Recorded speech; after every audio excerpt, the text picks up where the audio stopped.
Boa noite a todos. Estamos aqui para atender a uma pedida da nossa Casa Espírita GESP para fazer um estudo sequencial do Evangelho segundo o Espiritismo. Hoje nós vamos conversar sobre o capítulo 4, Ninguém poderá ver o reino de Deus se não nascer de novo. Vamos nos ater aos itens 18 ao 23, que é a reencarnação fortalece os laços de família, ao passo que a unicidade da existência os rompe. Mas para que a gente possa melhor entrar em sintonia com a espiritualidade amiga que está presente aqui conosco, para que possa nos fortalecer e inspirar, nós vamos ler uma mensagem a título de exórdio, que está no livro Caminho, Verdade e Vida, foi ditado por Emmanuel, psicografia de Chico Xavier. Quem és? Há só um legislador e um juiz que pode salvar e destruir. Tu, porém, quem és que julga a outrem? Está na Epístola segundo Tiago, capítulo 4, versículo 2. Deveria existir por parte do homem grande cautela em emitir opiniões relativamente à incorreção alheia. Um parecer inconsciente ou leviano pode gerar desastres muito maiores que o erro dos outros, convertido em objeto de exame. Naturalmente, existem determinadas responsabilidades que exigem observações acuradas e pacientes daqueles a quem foram conferidas. Um administrador necessita analisar os elementos de composição humana que lhe integram a máquina de serviços. Um magistrado, pago pelas economias do povo, é obrigado a examinar os problemas da paz ou da saúde social, deliberando com serenidade e justiça na defesa do bem coletivo. Entretanto, importa compreender que homens como esses, entendendo a extensão e a delicadeza dos seus encargos espirituais, muito sofrem quando compelidos ao serviço de regeneração das peças vivas, desviadas ou enfermiças, encaminhadas à sua responsabilidade. Na estrada comum, no entanto, verifica-se grande excesso de pessoas viciadas na precipitação e na leviandade. Cremos seja útil a cada discípulo, quando assediado pelas considerações insensatas, lembrar o papel exato que está representando no campo da vida presente, interrogando a si próprio antes de responder às indagações tentadoras. Será que esse assunto do meu interesse? Quem sou eu? Estarei, de fato, em condições de julgar alguém? Emmanuel, como sempre, nos faz refletir, nos questionar quem somos, o que estamos fazendo aqui e qual é o nosso papel. Né? Mas vamos aqui juntos entrar em sintonia com a espiritualidade através de uma prece. Jesus, mestre amoroso, irmão e amiga condição a todas as horas. Rogamos a Ti que fortalece em nós os nossos bons propósitos, que abençoa nosso desejo de servir e de amparar a todos que precisam esteja ao nosso alcance. Mas também precisamos, Senhor, que fortaleça em nosso íntimo a fé com uma esperança, que a fé possa se alicerçar e nos tornar criaturas fortes e resilientes. Com uma esperança, possa vir a espargir o seu perfume, levando as criaturas a confiança, a alegria no porvir.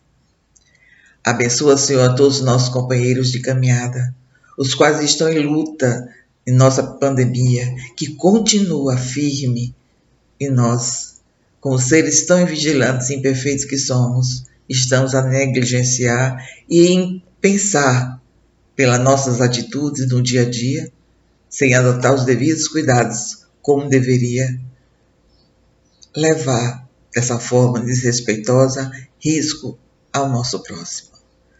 Nos abençoa, Senhor, e permite que nossos irmãos de caminhada tenham consciência de seus deveres e direitos. Abençoa, Senhor, a todos nós, hoje, amanhã e sempre.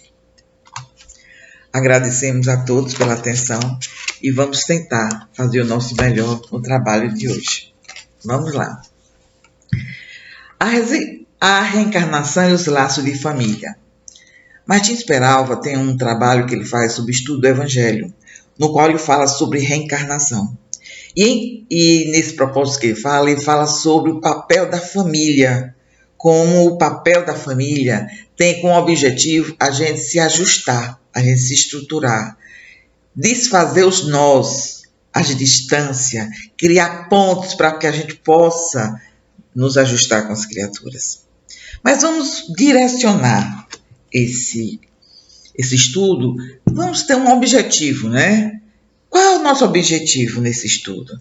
É esclarecer que os espíritos se unem na Terra e na erraticidade por laços de mútua afeição, que se tornam mais estreitos e menos ligados à matéria a cada nova encarnação. Ora, a gente precisa entender que nós somos seres espirituais viajantes do tempo. Por sabermos disso e acreditarmos nisso, a gente vai por essa vertente de raciocínio. Então a gente começa a se questionar: como se relacionam afetivamente os espíritos na vida espiritual? Quando a gente retorna, como é que a gente se relaciona lá?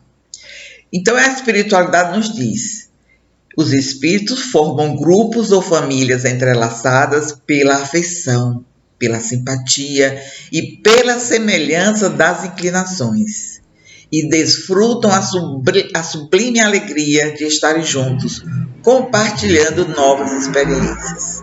A gente está falando aqui em sintonia, né? Então a espiritualidade nos diz ainda: ditosos por se encontrarem juntos, esses espíritos se buscam uns aos outros. Não é à toa que quando a gente está para retornar à pátria espiritual, sempre tem aquelas pessoas que nos amam, que vêm nos receber, não é? O que acontece a esses espíritos quando uma nova encarnação os reconduz ao mundo material? Ora, me lembra aquela imagem de um navio que está no porto e a gente precisa partir ou chegar. Nesse caso é chegar, né? Então a espiritualidade nos diz: uns permanecem separados apenas momentaneamente, buscando-se de novo na erraticidade como amigos que voltam de uma viagem. Outros se reúnem em nova encarnação, encontrando-se no mesmo círculo de amizade ou na mesma família, a fim de trabalharem juntos pelo seu mútuo adiantamento. Se a gente observar no livro Há 2000 anos, Emmanuel percebeu logo no início do livro, no primeiro capítulo, que ele, claro, não tinha ainda a ideia o adiantamento de Emmanuel, mas ele percebeu que ele era cópia fiel do seu avô. Até a letra, a caligrafia era tal, né? E a espiritualidade nos diz ainda: se uns encarnam e outros não, nem por isso deixam de estar unidos pelo pensamento. Os que se conservam livres velam e auxiliam os que se acham em cativeiro. É o amor fraterno e a solidariedade que existe entre os seres que se amam. A espiritualidade nos faz pensar e a gente vai a novos questionamentos. De que modo a afeição entre os espíritos se torna mais forte a cada encarnação? E a resposta é muito simples. Após cada existência, os espíritos alcançam níveis superiores de aperfeiçoamento, tornando-se progressivamente menos presos à matéria, sem a interferência do egoísmo e das paixões. A afeição que os une torna-se mais apurada e verdadeira. Portanto, os espíritos percorrem, assim, um caminho ilimitado de várias e várias existências corpóreas, sem que nenhum golpe receba a estima mútua que os liga. Quando a gente tem um relacionamento afetivo, de amor fraterno e solidário. Qual é a diferença, gente, entre a afeição espiritual e a afeição carnal? Por que a gente precisa salientar, deixar bem claro essa diferença? A afeição espiritual é aquela que verdadeiramente liga as almas, e a única que sobrevive à destruição do corpo. A afeição carnal une os seres através dos sentidos físicos, desaparecendo juntamente com o corpo. O que é que vai ligar esses dois seres se somente é a pele, o sentido, a química? Não é? Porque a gente aprende com a espiritualidade que duráveis são somente as afeições espirituais. As de natureza carnal se extingue com a causa que lhes deu origem. Terminou o relacionamento por causa do desencarne de um, o outro não vai mais ter motivo para ir atrás. As ligações baseadas em interesses permanecem no mundo espiritual. Veja como é interessante esse questionamento, porque nós temos aqui, quando encarnados, nesse mundo de provas e expiações, tantos interesses, não é? Interesses nem sempre elevados, nem sempre sublimes. E esse questionamento é para também nos alertar. Então a espiritualidade responde: não. As pessoas que se unem por laço de interesse, sejam eles de que natureza forem, nada representa umas para as outras, senão um instrumento, né, gente, de satisfação de suas ambições. Tais interesses não sobrevivem à vida corporal, porque o interesse nosso é momentâneo aqui, de conseguir um status, uma posição social. Não tem uma afetividade, não tem uma amorosidade envolvendo, né, gente?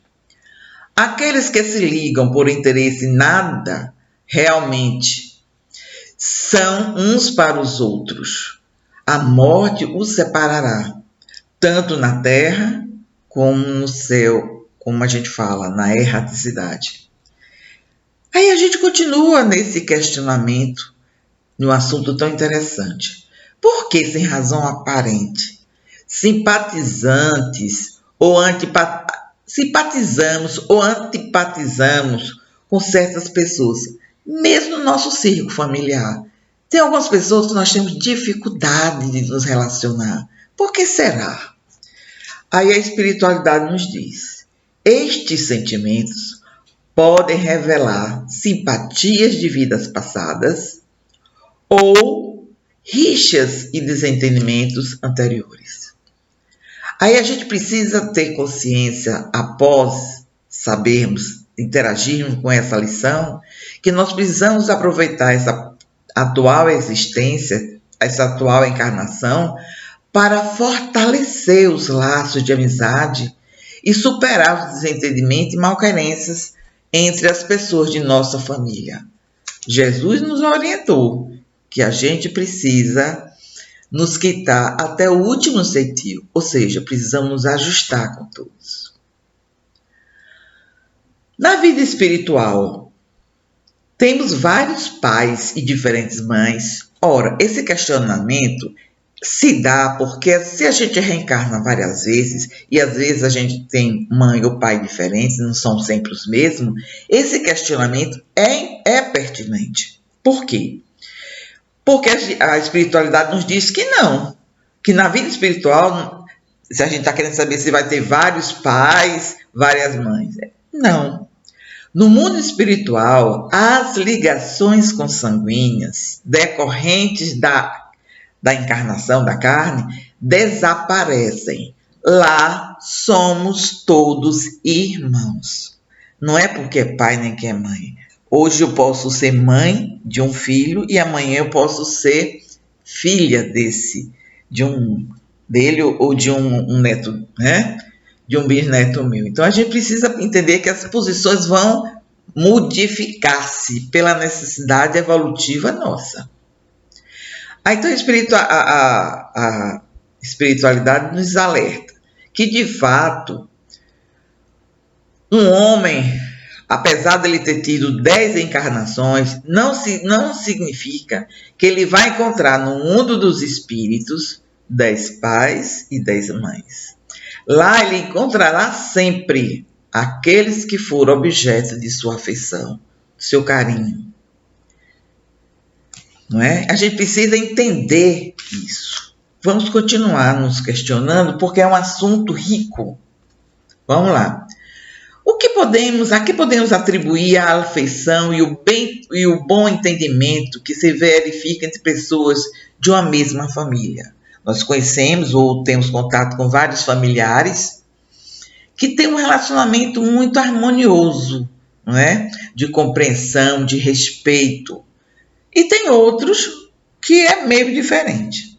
Então a espiritualidade nos diz: estes sentimentos parecem revelar a existência de uma simpatia anterior que as uniu no passado e as mantém ligadas no presente. Ora, o fator que contribui para a aproximação dos espíritos e seu nascimento numa mesma família é a simpatia, decorrente da afinidade de gostos e inclinações. A gente precisa entender que Deus criou leis naturais, que elas são perfeitas e elas agem através de um magnetismo que foi criado pelo próprio Criador. Então, o que rege é a lei da afinidade. Mas a gente também precisa lembrar, como falamos há pouco, que há, em alguns familiares, uma total ausência de afinidade. O que é que isso significa?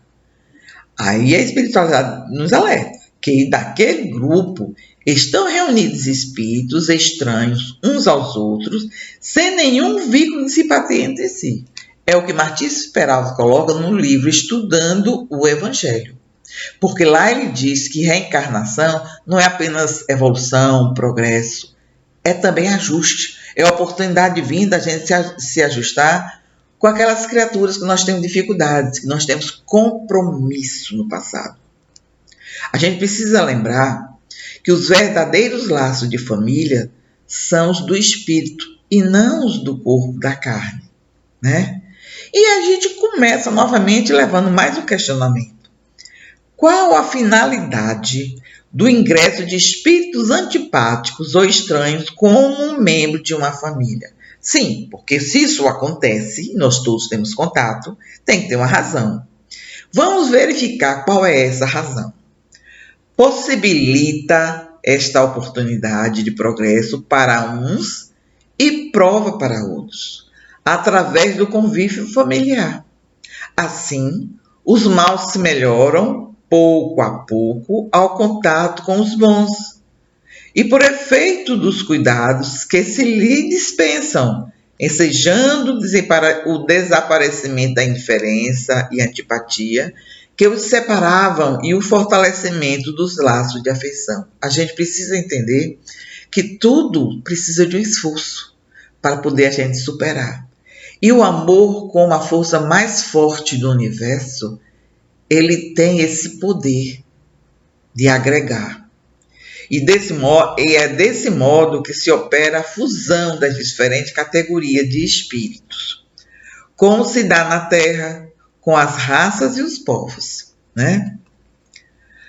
A gente lembra também que nós estamos falando aqui de reencarnação de sucessivas reencarnações. É através dessas sucessivas reencarnações que o número de membros de uma família aumenta indefinidamente. A gente precisa entender que, pelo raciocínio simplista de que a gente pode reencarnar várias vezes, a gente vai ter vários irmãos diferentes. E a espiritualidade nos diz: não. O fato de um homem ter tido 10 encarnações não significa que tem 10 mães ou 10 pais diferentes, lá no mundo espiritual. Mas que lá encontrará sempre os que foram objeto de sua afeição. E a eles se ligaram na Terra em condições diferentes ou numa mesma condição. Observe que a espiritualidade está sempre mostrando que as afeições legítimas e verdadeiras são as do coração. No mundo dos espíritos não há pais, mães ou filhos. Lá somos todos irmãos. Então, sob a ótica, digamos assim, antirreencarnacionista, como são os laços afetivos entre os espíritos que constituem a mesma família? Como é que aquelas pessoas que não acreditam em reencarnação pensam? Essa doutrina antirreencarnacionista nega a pré-existência da alma e defende o princípio de que esta é criada ao mesmo tempo que o corpo. Entretanto, há apenas uma ocasião material de convivência entre os familiares, sem nenhum laço afetivo anterior, nem possibilidade de reencontro futuro. Então, resumindo, a filiação das famílias fica apenas reduzida só à filiação corporal, sem qualquer laço espiritual. Continuando o desdobramento. Há possibilidade de os espíritos progredirem segundo a doutrina antirreencarnacionista? A espiritualidade nos diz: tendo o espírito apenas uma encarnação, seu progresso fica limitado a uma única existência, após a qual a sua sorte estará irrevogavelmente determinada, cessando qualquer possibilidade de aperfeiçoamento. Os espíritos que se ligaram por laços de família, conforme tenham vivido bem ou mal, vão para a mansão dos bem-aventurados ou para o inferno eterno, ficando assim para sempre separados e sem a esperança de se reunirem novamente. Graças te damos, Jesus, quando nos diz que o reino dos céus está dentro de nós, como também fala sobre a multiplicidade das nossas existências e pluralidade dos mundos, né? Vamos lá. Que alternativas o homem encontra hoje acerca do futuro após a morte? Dando continuidade a essa visão, 4 alternativas lhe são oferecidas. A primeira, pela doutrina materialista, que significa morreu, não acontece nada. É o vácuo. O segundo, pela doutrina panteísta, a absorção de sua energia do todo universal, claro, porque entende que nós somos parte de um Deus, de um todo.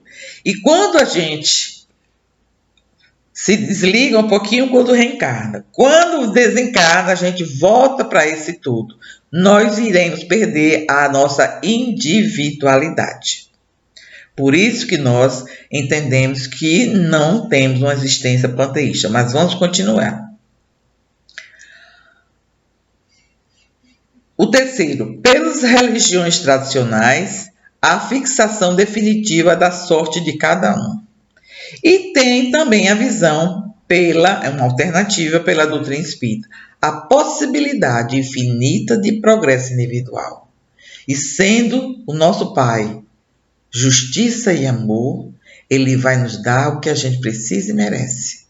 Porque não seria justo um bebê que acaba de nascer e já vem com anomalia, já vem com a deformidade, ou, como muito acontece, logo ele desencarna. Ele perdeu a oportunidade e não vai se fazer mais nada? Uma criatura que vem, nasce, a mãe contrai Covid e, digamos assim, ele vai ficar nessa luta tão difícil? A gente precisa parar para raciocinar, né? Porque a gente entende que com a pluralidade das existências, inseparável da progressão gradativa, há a certeza da continuidade das relações entre os que se amaram. E é isso que constitui a verdadeira família. Família é união, é amor, é respeito, é companheirismo. Que lição de vida tiramos desses ensinamentos de hoje? Devemos sempre ser tolerantes com as pessoas de nossa família, que revelem tendências diferentes das nossas, procurando cercá-las de compreensão e carinho, pois sabemos que somos todos filhos do mesmo Pai e irmãos de toda a humanidade. A reencarnação, gente, nos estimula a solidariedade entre encarnados e desencarnados. E junto aos que encarnando em nossa família, nos reclama auxílio e encorajamento, amor e amparo. Nós não somos todos iguais. A nossa velha genitora, ela nos disse algumas lições que elas conseguiu manter firme na nossa memória. Ela diz que os nossos dedos da mão, eles são irmãos, mas eles não são iguais. E cada um tem sua particularidade. E é assim que a gente precisa ver a família. Cada um tem uma qualidade, tem uma habilidade que vai completando os dos demais. Tem aqueles que são diferentes? Tem. E Deus muitas vezes coloca criaturas diferentes justamente para um auxiliar o outro, para um vencer a aversão, a dificuldade um com o outro. Precisamos compreender e entender isso. Agradecemos a toda a paciência em nos ouvir. E agora eu gostaria de fazer a prece de encerramento. E a prece que eu tenho muito carinho por ela, que é a prece de Cáritas. Vamos a ela. Deus nosso Pai, que sois todo poder e bondade, dai força àqueles que passam pela provação, dai luz àqueles que procuram a verdade, e põe no coração do homem a compaixão e a caridade. Deus, dai ao viajante a estrela guia, ao aflito a consolação, ao doente o repouso. Pai, dai ao culpado o arrependimento, ao espírito a verdade, à criança o guia e ao órfão o Pai. Senhor, que a vossa bondade se estenda sobre tudo o que criastes. Piedade, Pai, para aqueles que ainda não vos conhecem. Esperança para aqueles que sofrem.